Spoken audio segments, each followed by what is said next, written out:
Welcome to Permission to Shine, the space where high-achieving women like you come to peel back the layers, overcome what's been holding you back, and rise into your most authentic, powerful self.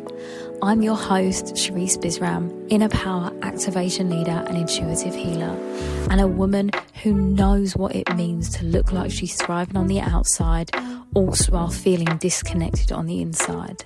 This podcast is here to remind you, you didn't come here to just perform, you came here to lead with your soul. Your obstacles, they're invitations to expand. And your power, it was never outside of you. It's been waiting within you all along. Each week we'll dive into honest conversations, healing insight and soul-led strategies to help you stop self-sabotaging, reclaim your light and lead your life, your business and your relationships from deep-rooted truth. So if you're ready to rise with grace, softness and fire, you're in the right place. Let's get into it.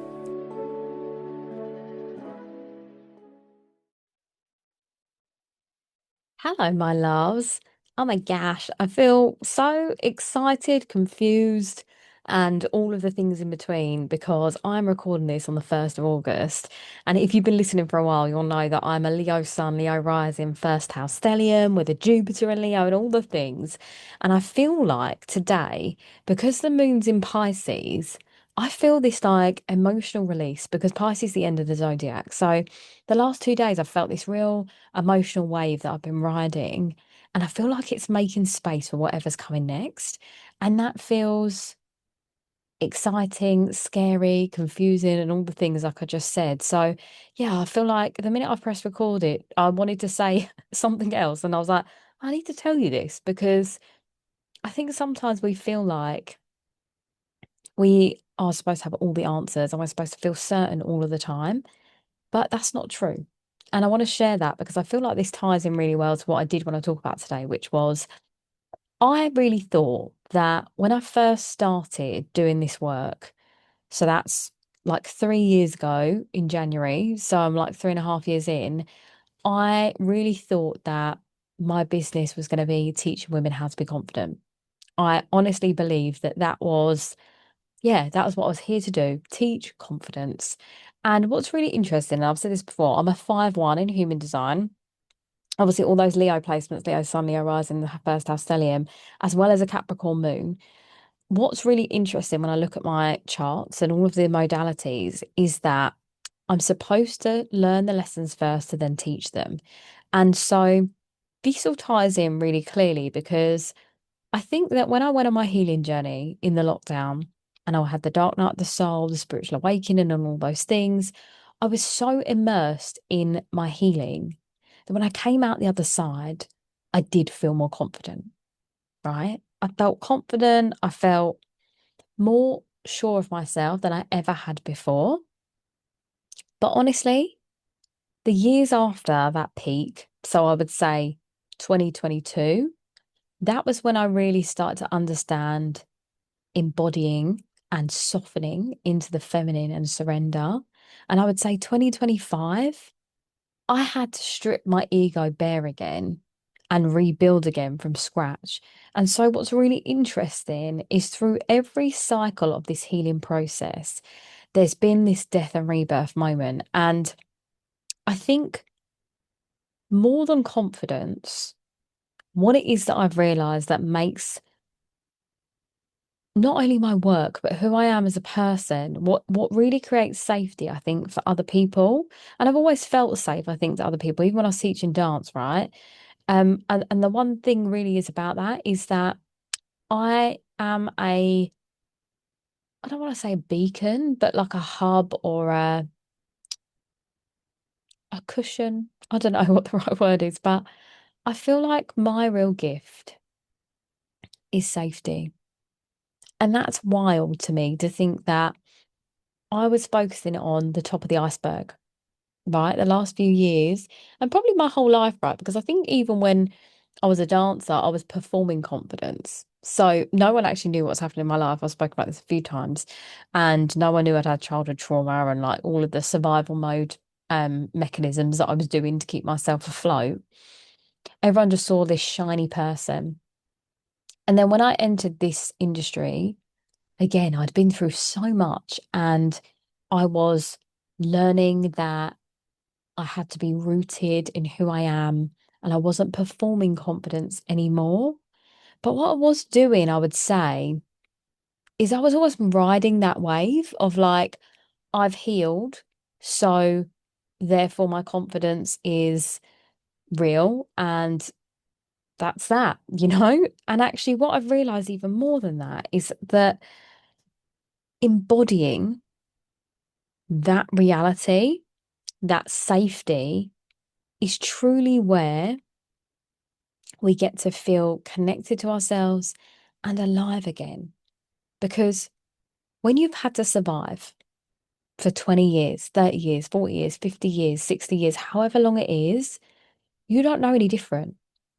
And that's something that I'm watching with my clients and with women that I meet on a daily basis, even like my mum's friends and things like that. Like, just even a conversation with them just puts something else into perspective to make them realize that, gosh, yeah, you're right. I am thinking my way through this. Like we're seeing a lot, especially in the healing space, people saying you don't need more information, but you really bloody don't. And I say this with love because, as a 5-1 in human design, part of my, I think it's the one line is that I like information.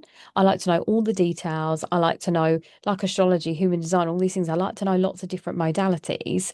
And it's great to know all these modalities. But if we aren't putting them into practice and we aren't embodying them or making them make sense for ourselves, it's no good. I remember hearing a Stephen Bartlett podcast years ago now, and he literally said it's all well and good you learning this information, but if you aren't applying it into your own life, it's just nothingness, right? And really, respectfully, I do think a little bit of that's narcissism. We're subconsciously doing it, right? We want to know all these things and we could give all the advice out, but are we turning that finger and looking back at ourselves and saying, hang on a minute, am I actually practicing what I preach here? And am I doing this for me? That's like level one to this story here. Like that's the surface level kind of top tier of like healing so the mind understands what I've been through. This is where my kind of I want to say battle, but my relationship with therapy, I think, is here. Because if you're just doing talk therapy, you're just trying to understand it from an intellectual perspective. Now, there are incredible therapists out there. I've met some really amazing ones, and some have been on the show where they are talking about, reparenting our inner child and doing this inner work as well as helping us understand. And they are like, the godsends in all of this. But there are also people that are just ticking boxes. And, the free treatment that you sometimes can get through your local councils, they are just kind of ticking boxes and, you're answering questions and then you walk away feeling more fragmented because you're essentially digging up all this old stuff and you're not patting the soil back down again or taking away the old soil to put new ones down. You're just leaving all your stuff out. It's a bit like, when you're looking for a top in your wardrobe and you just start pulling everything out. And then if you just went about your day and came back home again, all the stuff's still out because you haven't packed it all away. And this is my debate with all of this is that information alone isn't useful, and that's why for me, embodiment is so much more than the surface level outer casing. And again, it's something that we're hearing about more so, and it's becoming a little bit more of a buzzword. But what I find really interesting, especially in my story, is that movement has always been, yes, ego in one sense, but always liberation. Like when I came back from my dance contracts abroad, when I first graduated from university doing dance the first time round. So this was when I was like 22. When I came back from those contracts and I was trying to fit into a box, the dance styles that weren't for me, they were like very like cabaret and like jazzy and things like that. And I've never been that type of dancer, really. I can do it, I can do it well. But my real love and passion was always commercial dance, hip hop, because that's my personality. I mean, if you've met me and you know me, that's my music I listen to. I still listen to 90s R&B. Do you know what I mean? That is my vibe. And so when I truly kind of realized I'm following someone else's pattern and I need to come back to what feels good for me, I picked up doing street dance and hip hop again. And I started going to those auditions, and something inside of me just came alive again. And it was like, wow, this is who I actually am, you know? So movement has always felt just innate to who I am, you know, it's intrinsic to my being. It's like, and when I found that connection again, even in this space, you know, I think I said to you all, like in 2024, I was ready to eradicate movement completely. I was like, oh, okay, that was a nice ride. I'm done. But then, you know, people started to ask about it and people wanted me to move again. And I was getting asked to do workshops again and like asking to do workshops of movement. And I feel like no matter how I try to run from the dance element and being deemed as a dancer, I actually think that's who my soul is, you know? And this is why embodiment feels so, like I said, deeply rooted in who I am, because that's the missing part. I think people are not teaching, right? It's that you can do all of the journal prompts, all of the subconscious work, subliminals, and quantum leaps, and all those things. But if your body doesn't catch up, your human body doesn't catch up, your 3D doesn't catch up to your 5D, we're going to talk about it like that. But if you don't even know what I'm talking about, I mean, your human self is not catching up with your soul self, then you're always going to be stuck in this limbo. And we always talk about in like spirituality how like earth and humanness is heavy and it's dense, right? If you haven't seen the Disney film Soul, watch it. Because when you're in this like a beautiful like rhythm and the aliveness, you know, when you allow yourself to stop thinking and allow your body to just liberate itself, you stop being in your head and you come back to your body, and there's like an out of body experience as a byproduct, which I know it sounds like opposite, but it's almost what happens when you free yourself because you're freeing your mind, right? The body is almost like the portal to take you out of that trapped limiting space. Because if we think about almost like your thinking patterns are like dents on top of your head, right? And it's almost like when you stop thinking, you create this open pathway for like your thoughts to ascend further. And I feel like that for me is what like manifestation feels like through the body. And like again, like I said, liberation, it's like there's something magical that happens here.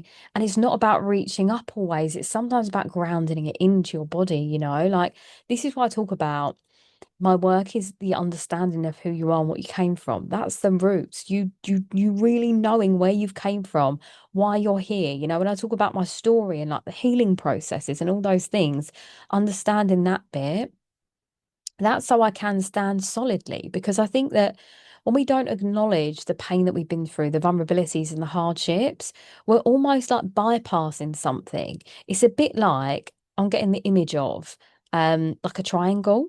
You know, like if you had a triangle on its point, it would keep rocking side to side because it's not stable. Whereas when you know who you are, that stable ground is like flipping the triangle back over, right? And it's now flat and it's there's stable, there's stability there. That's again the baseline for the safety. And then the next layer of that is the embodiment piece, which is using your body, right? I literally break down embodiment as in your body, right? And empowerment is in your power. So imagine being in your power in your body. It's literally as simple as that almost, you know, when I say simple, there's layers to it, but it gets to be this process, right? Where we feel grounded in our roots. We feel sure and we trust ourselves in our body so that we can reach further and wider into our branches. And what's really beautiful about this, and someone said this back to me the other day, it was that when we are, you know, in our full expression of ourselves, right? When we allow ourselves to feel truly alive, the tree doesn't eat its own fruit. The fruit is for others. And I'm like, isn't that for like this all just I'm like so excited I can't even words out. That for me is what this Aquarius energy is about right now. It's about you being so sure of yourself, feeling so safe in who you are that by you shining brightly and unapologetically, the rest of the people around you, the people that love you, your community, whoever you speak to on a daily basis, they're getting to eat the fruit, right? They're getting to enjoy you flourishing because you've got more to give, right? And it's a bit like when I talk about being an empty cup. When you have nothing to give, the fruits dry up, right? Because you need to tend back to your soil again, and that will happen. That's, when we talk about in a winter, in an autumn, in the summer, all the spring, all of this is all interconnected, and it's part of the human process. You're not supposed to bloom all of the time. But when the tree does wither and in the winter the leaves fall off, the underneath of it, the roots are still there, right? The trunk is still intact. It's just the top layer that shifts. And I think that that is something so, I don't want to say profound, but like that awareness for me just help me understand what it is I'm truly doing more than just this surface level of confidence that I'm teaching you, right? And I feel like that's the missing gap in so many spaces right now, and especially online, especially in like mass media and all of these things. And I did say at the start of the year that Saturn in Aries is about the body, and it's about and Saturn, Neptune in Aries is about bringing the unseen into the scene. So all of the healing processes, all of the modalities that we were using and doing behind the scenes, like the subconscious work and all those things, we're now seeing more people using their bodies. Um, people are more into Pilates and like, we're talking about meditation and things like that in the mainstream media. Like things are becoming more normal, I want to say. And we're going to see more of this shifting over the next few years, which is beautiful. But now really is that invitation. It's not about what you know on like a intellectual level, like I said. It's about that feeling from deep within and the inner knowing from every cell of your body, not just your mind. And I think for me, this is why I created from the ashes, and I've been working on this for weeks. I mean, I feel like I've probably mentioned it in other podcast episodes that I've done solo, that I've been working on something, and this is it. And if you're listening to time, I am releasing it in the summer because I feel like summer is the time where we are supposed to like bask in the sunlight, right? We're supposed to allow ourselves to be in this warm embrace. And so many of us are still bracing ourselves that we can't allow ourselves to feel and to be fully alive, like I see so many women in control of their mind and their body, and it feels tense and dense. And actually what summer's invitation is this looseness and this freedom. And like, you imagine like the sun warm on your skin and like the breeze in the background and the ebbs of the waves, like that's all movement through nature, right? And right now you're stiff and you're stuck and you're holding it all together and you've been prioritizing everyone else, and maybe your children come first and maybe your work comes first and maybe all these other things, responsibilities, partners, and all those things are keeping you rigid. And what actually you need to do in your body right now is a deep exhale and just to loosen it all up and to like feel really fully free. And this is why for me, it's not about information, it's about integration. All that healing work you've been doing, all that understanding about yourself you've been doing, it's about coming back into your body and into the depth of who you are and integrating every process that you have been doing. That's the beauty here. And this is my invitation to you. If what I'm saying is resonating, I'm going to put the link to From the Ashes in the show notes. Take a look there. If you have any questions, drop me a DM or an email, whatever feels good for you. I just feel like this is what women need right now. And the conversations I've been having over the last few months, more than ever, I feel like this is really important. And I know that this is the next step for us. It's like the first spark of aliveness coming back after years of surviving, you know? And what's crazy is so many women don't realize they've been in survival mode for so long because it's become second nature. That tense stiffness. I actually feel it in people when I have a conversation with them. I could just be at a checkout and I can feel people when they're dense in their body. And that was me. That's the reason I had IBS for so long. And like, you know, I don't want to say I didn't sleep well because I actually have always slept well because I've just exhausted myself. But, you know, when your mind's raced at 100 miles an hour, you can't switch off. When you feel this constant sense of anxiety, I remember having this conversation with my friends, and I've said it before, it's like they were talking about how they get anxious. And I was like, oh, I don't get anxious. And then I realized after doing this work, I was like, oh, I'm high functioning anxiety, which means I'm constantly anxious. That's why. And that was only probably a year or 2 years ago. Well, it would have been 2 years ago now that I noticed that. And then that's why these embodiment practices became more important. Like for me, the minute I feel tense in my body, I'm like shaking my booty. I'm like, hey Siri, let's play, something that's gonna get me to dirty wine or whatever it is, that sense of like freedom and like liberation. We need it on a cellular level. And as women, it is our innate thing, even for men, right? It's important for men to move their bodies too, but rhythm, dance, that's always been a feminine thing. And you have the opportunity here to bring it back into your life. And I'm excited for it. And I want it to be, ceremonial in a way. And like I want women coming together because even when I did the program with the girls, right? Well, every time I've done it, them actually sharing out loud what it is they're experiencing takes away the isolation and the pressure.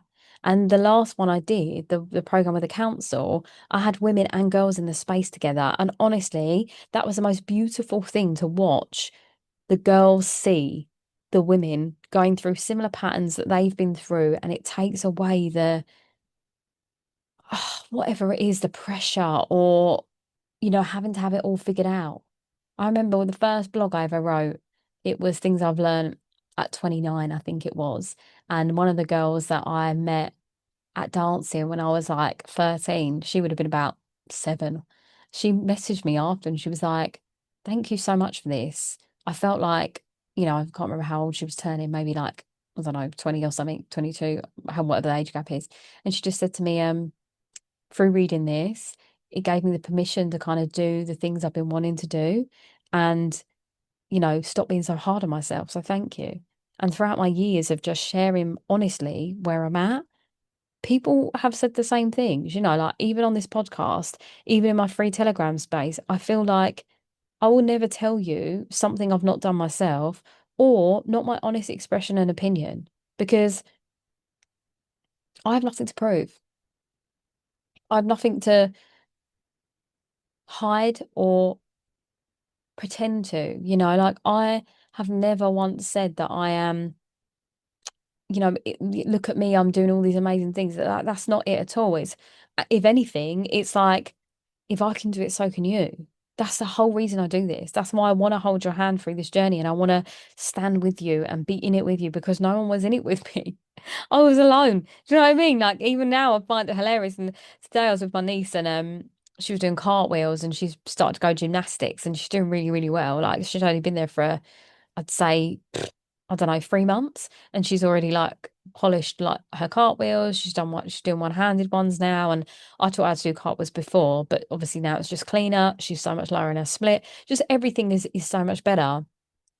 And she said to me, because I said to her when I did gymnastics, which was when I was in my late teens, early 20s, because I paid for private lessons because I was at university and I wanted to be the top of my game, basically. Again, I was working 4 jobs at the time, so I had a little bit of extra cash flow to put into the things that I wanted to invest in. And obviously, I was a high achiever, so I had to be the best at everything I could be. And gymnastics wasn't one of them, but it was something I managed to rustle up some skills, and that helped in auditions and stuff. And she said to me, I can't remember what she said. She said, "Oh, did you do gymnastics?" I went, "Yeah, not until I was a lot older though." I was like, and she said to me, "Oh, do you think I'll be better than you?" And I said, "Of course you will be." I was like, "You're starting now at 8 years old." I was like, "I didn't have any of that." And I was like, "I also didn't have anyone to teach me, so you'll definitely be better than me." And she was like, "Oh, okay." So really in her ego there. It's like loving life, little Scorpio. But it's just interesting, isn't it? It's like when we have someone to lead us and to pave the way forward, we we get to where we want to be quicker and we don't have to endure as much pain or hardship to get there. And I don't take away any of that. I think it's part of the journey. But again, I'm saying all of this to say that I'm not in an ivory tower. I'm not like 100 years ahead of you where I'm like sitting in a mansion in Malibu with like 6-figure days. Do you know what I mean? That's not who I am. It's like I'm still in my journey too, but I'm telling you my story as I progress because I'm 100 evolutions past where I was, that version of me that hated myself really, my body and like my abilities and all these things. I was so hard on myself and it's heartbreaking to ever think that I was ever like that for me. But That was all I knew, you know? So I know you're ahead of where you were too. And I know you've been doing the healing work and I know you've been understanding yourself. But what if the next phase of this is the integration? Is feeling is feeling safer and softer in your body so you can really feel alive and feel free again, and just like that juicy feeling of life. You deserve it, I went to the beach yesterday and just didn't look at my phone. And it was lovely. I had a lovely time, and I didn't need to be doing anything. I did get my phone out to film some stuff and like take some photos in the end, but that was after hours of not having it out. I have no signal there and I loved it, and I know some people would panic and think, oh, I've got to send this email, I've got to do this thing, I've got to. No, you have to be human first, and a soul living a human experience. And we need the body to be on board with that, you know? So if what I've been saying really resonates and you want to hear more, drop me a DM, like I said. The link is in the show notes. And just feel into it. If it feels like the right time for you, this is a sign. And it's super affordable, This was really important to me. I wanted it to be affordable. I wanted to have more women in the space for sisterhood, for connection, for trust. Because when we like rise together, that is a generational shift. And that is really what I'm here to do and achieve in my life. So yeah, I'm sending you lots of love. And yeah, I will speak to you soon. Thank you for listening to this week's episode. Please do like, follow and share with a woman that you know needs to hear these words today. The more women that get to listen, the more impact and change and transformation I get to make into this world, and the light in you shines on others. So sharing that forward is absolutely the mission of this. This is how we all give and get and receive the permission to fully shine. I also have some really incredible things happening this year. I'm hosting the second She Rises event in April. So if you want to find out more about that, click the link in the description. And I'm now newly launching my first ever group program that is called Unforgettable. And it's taking you from performing visibility to embodied authority. So whether that's host your own podcast or being on stage or being the leader of your field, and you're ready to fully embody this version of you that has this dream and ambition, that you know the limiting beliefs, the childhood experiences, the generational trauma that has stopped you and prevented you from fully stepping into who you came here to be. This is the space where we get to write a new story, a new chapter in your life. And I'm so excited to hold that space for you. And as always, if you're looking for one-to-one guidance and support, drop me a message, because there's always spaces available for you. I'm sending you so much love.